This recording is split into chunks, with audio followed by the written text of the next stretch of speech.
Welcome back, everybody. David Shepard here on the Humble HOTSHOT channel, coming to you today from beautiful Boise, Idaho. We just got that Hawker jet airplane engine delivered, so we've just got my bike on the trailer now. Looks like we're picking up a Jeep next, going to Arizona, so that should fit nicely behind the bike.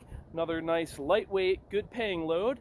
And today, I really want to talk about the third-gen Ram, what I did to set this truck up for hot-shotting, and why I think an older, especially third generation Ram Cummins diesel is the best hotshot truck. So we're going to jump right into that. But first, as always, I'm going to share the word of scripture with you. Today I've got John 14:27. Jesus is speaking to his disciples here, and he says, "Peace I leave with you. My peace I give to you.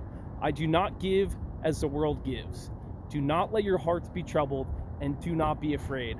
Amazing verse. I love having that peace in my life, and it's so true. You will not find peace in this world, in this life. You know, you may have moments of tranquility out on a walk or out in nature or wherever that place might be for you, but boy, life in general is just not a peaceful endeavor. And you know, whether it's running around, dropping this load off and worrying about stuff like that, there never seems to be peace in this world. And you know, that's one of the biggest questions and kind of the biggest criticisms I hear about Christianity is why do bad things happen? Why is there no peace?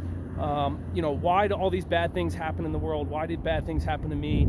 And you know, that's just the fact that we live in a fallen world, and we could get really deep into that. I encourage you to listen to some sermons on that. But if you are a disciple of Jesus, remember he was speaking to his disciples, and he says, "Peace I leave with you, my peace I give to you." So if you're a disciple of Christ, you truly put your hope and trust in him, you will have peace. So I just want to give you guys that promise, and now we're going to get right into the third gen Ram. And I truly think this is, maybe not this truck specifically, you know, this is a single tire. I would say a dually is better, and maybe a little bit newer truck. So I'm going to say a third generation Ram, just kind of as a blanket statement. That's 03 to 2007 Ram trucks. They're pre-emissions. Third gen Ram, I think, is the best for the low overhead, non-CDL hotshot stuff. And once again, it's that whole idea of low overhead and just avoiding the problems with emissions, all the problematic emissions controls that are put on the new trucks. That's really kind of the crux of what makes people have a lot of downtime and the super big maintenance and repair bills. So 03 to 07, this one here is a 2003. So this is the first year of the Common Rail Cummins. And I'll give you guys a look. These are older trucks. They don't have the power of the new trucks. They don't have the Aisin transmission. If we're talking automatics, this truck is an automatic. So, you know, it's not the modern equipment. It's not going to pull those heavy loads that you'd see on a tandem dual 40-foot trailer nearly as well. But for a setup like this, I personally believe this is the best possible setup. I will give a shout out to CP Steve Miller. Go check him out. He's got a really interesting truck. Similar, it's an 04 dually, I believe, and he did a 12-valve Cummins swap into that, and he also has a 6-speed manual. So that's another very, very solid setup. So give him a shout out, CP Steve Miller. Go check out his channel, some really good mechanical knowledge. But this specific truck is an 03. It's the first year of the Common Rail, and it is an automatic. So I'll give you guys a look under the hood and inside and all that. And really, it is almost entirely stock as far as the engine goes. The transmission is beefed up a little bit. These definitely were not the best automatic transmissions in the third gen Rams. So that is an issue. What I did was, right before I started hauling, I had a full rebuild done with a heavy duty torque converter, heavy duty bands, and basically I just drive it in a way that I try not to put a lot of strain on the transmission, keep the transmission temps down, and just kind of be mindful of that. But that's the one thing I will say before I give this truck all the praise, is that transmissions are not the best, and if you could find a manual, which is, boy, getting harder and harder, and you don't mind driving it in traffic and all that, that could be a really good way to go. So under the hood, pretty standard under here. And if you if you could tell, obviously it's an inline 6 diesel, 6 cylinders in a row with the turbo off to the side, whole set turbo hiding down in there. But number one thing I think is dependability for hot shotting. And if you look at almost any semi truck out there, they're running inline 6-cylinder diesel engines, turbo diesels, and I just think it's a much more reliable layout. Just inherently, it's going to do better because you've got an inline motor, it's easier to work on, it's easier to access everything, and the turbo's off to the side, rather than a V8 where the turbo sits in the valley, all the injectors and turbo parts are hidden down in there, and it's also heat soaking everything, they're buried way under the cowl. So if you're going to have an older truck like this, you're probably going to work on it or have someone else work on it, and it's just a lot easier with that inline 6 configuration. So number one reason to buy a Dodge is that Cummins, and you know, the rest of the truck is not that great. We talked about the transmission, and that's the rest of the truck kind of follows suit. You know, I've got cracks in my dash, I've got little electrical problems on interior stuff, but personally I would much rather deal with that than have huge repair bills under the hood.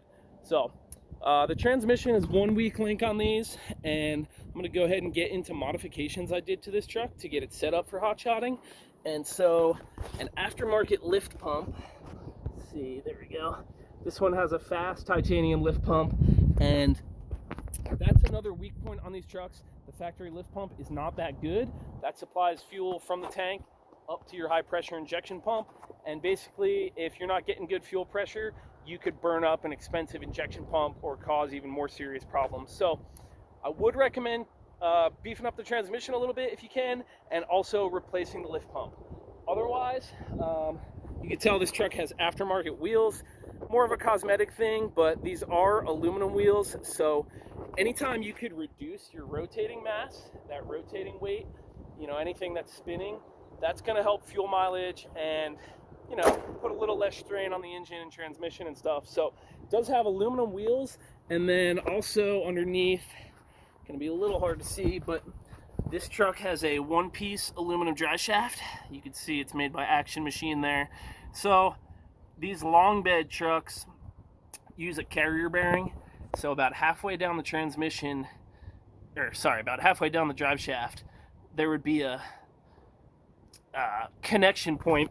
Basically, you have a two-piece rear drive shaft and a carrier bearing in the middle, without getting into too much detail. And that's just a very, very common failure. And you replace them, they go out again, and it's just really problematic. So it's not the cheapest thing to replace all the time. So a one-piece aluminum drive shaft takes care of that problem, and then it also, again, reduces that rotating mass, being aluminum over two-piece steel with a bunch of extra U-joints in it. So again, help fuel economy and be a little more reliable as well. So we got the lift pump, the wheels, not a big deal there. The drive shaft, which is really helpful. And then inside, again, pretty much factory. This is a four-wheel drive truck. I would not, personally, I would never buy a two-wheel drive truck. You know, even though you're just pounding pavement doing this hot shot work, and even if you live down south somewhere, and they do get better fuel mileage, a two-wheel drive model, they sit lower in the front, and you're just a little bit lighter with no front axle, and you're not spinning all those extra parts in the drivetrain. So yes, a two-wheel drive truck would get a little better fuel mileage, but personally, I drive in snow, ice, I pull into sandy, dirty, muddy lots, and I would just never, ever have a two-wheel drive truck. I would not want to be in a position where I got to call for a tow for something silly, even just pulling off onto a soft shoulder. You're loaded, go to pull out, and you sink in some soft sand. Now you got to have, you know, a big tow truck come pull your rig out. So personally, four-wheel drive all the way for me. That's a must. One thing I would like to do is, unfortunately, the Dodge setup in the front, they don't have manual hubs, as you can see. So whenever your front tires are spinning on the road, it's turning your front axle shafts, and in turn all your front axle components, front drive shaft, and all that. So Warn makes a pretty expensive kit. That's why I haven't gotten it yet, but Warn makes a kit to make those manual hubs so you could put them in free spool, and then just save wear and tear on all those front end parts, and also increase fuel economy a little bit. So that's one more mod I would like to do. Otherwise, we basically just set up the inside with the sleeper cab in the back. I'll show you guys that. Got my stuff back there, and you know, not a ton of room, not nearly as much as the 4th gens or certainly a mega cab, but it does work for me. Once you fold these seats forward and slide them all the way forward, it's not a terrible amount of space. And what's really nice is these 3rd gens, they have this, let's see if I can see, I've got stuff everywhere of course, but they've got this steel platform here that flips out, and basically that's what I built my entire bed off of. So this steel folds out, and then you can see I have clothes and storage under there, and then just a foam mattress with lots of padding on top, and that's how I made my sleeper cab. So we've got our fire extinguisher, the triangles are on the other side, I'll show you that. And then also a must for being on the road, I did wire up a 110 inverter here, so we could charge a laptop and charge our cordless tools as well. So this is wired direct to battery through a high voltage solenoid, like circuit breaker for safety. So ran the wires through the firewall up to the battery. It is protected, but that is a must for charging stuff up when you're on the road. And other than that, this truck is almost entirely stock. I'm trying to think if there's anything else. Oh, the rear airbags, which I've mentioned in other videos, just to keep the load level, get some more weight back on the steer tires, and also just you know, whether it's keeping DOT off your back or just, I hate the look of a truck that's sagged out in the back. So it's really nice to be able to adjust the air pressure with the rear airbags and level out the load, get it to ride the way you want. So I'll show you guys the other side real quick. Obviously the same thing, sleeper cab. We've got our triangles here and also some road flares in there, and hanging clothes up here. I've also got a little flasher for side of the road as well for nighttime, and that's about it. It's worked out really well for me. Sorry about the plane going over, but again, not a ton of room. The 3rd gen quad cab is not as big as the 4th gen, but you know, I sleep sideways in the truck. Praise God, I'm only 5'7", so it works for me. If you're a taller guy, I don't know what to tell you. I mean, we all know hot-shotting is not the most comfortable thing sleeping on the road, so keep that in mind. But otherwise, this truck is a completely stock 2003 Dodge Ram 2500 4-wheel drive Cummins diesel. And you know, that's one thing I will say, a dually will tow better, absolutely. A dually is more stable, towing loads. You could put more weight on the drive axle. That's one thing I have to be very careful about with the single tire 2500, is how I load this trailer and not overloading my drive axle. That's probably my biggest limiting factor with this truck. But I will say, with my kind of business model of being really low overhead and always shooting for maximum fuel economy, a dually does not get as good fuel economy. It's wider, it's pushing more wind, it's rolling 6 tires down the road, and not to mention, when you go to replace tires, which we do pretty often, you're buying 6 of them, so you got 50% more cost there every time. So you gotta keep an eye on your tire pressures, keep an eye on your tire conditions. If I were to have a rear blowout on the truck, could be an issue, but just something you gotta be prepared for. So I'm not saying this is the absolute perfect truck, but in my opinion, a 2003 to 2007 Dodge Ram with the Cummins, pre-emissions, no DEF, no EGR, none of that stuff that's going to be problematic and cost you a lot of money, and it's just a really solid platform. Again, the automatic is just, you know, it's something you got to watch for, but at the same time, for $3,000 you could get a, depending where you're at, for $3,000 you could get like a pretty solid upgraded rebuild for these transmissions, where an Ison or an Allison, or we're not even talking about the newer Ford automatics, it's going to be a whole lot more than that, like $7,000-8,000 to rebuild a transmission, and it's not like those last forever either. So you can see I've got all my stuff pulled out so I could kind of show you guys the sleeper cab, but that's my opinion on the Ram. That's why I run this truck. I've had really good luck with it so far. If you guys saw the previous videos, I did have to replace a water pump on the side of the road, and you know, that's just regular maintenance. And aside from that, it's been oil changes. I use Rotella T, the T6 synthetic, and I do it about every 7,500 miles. And the oil stays really clean in this truck. It'll go over 5,000 miles and still look clean. It won't even look black like a diesel normally would. So I love that synthetic oil. Seems to stay really clean, and the truck likes it. But air filters, oil changes, and fuel filters, which is the other thing I want to mention with those aftermarket lift pumps. They're an out-of-tank pump, right? So they are a little bit noisy, but it's awesome to be able to replace the filters without going under the hood.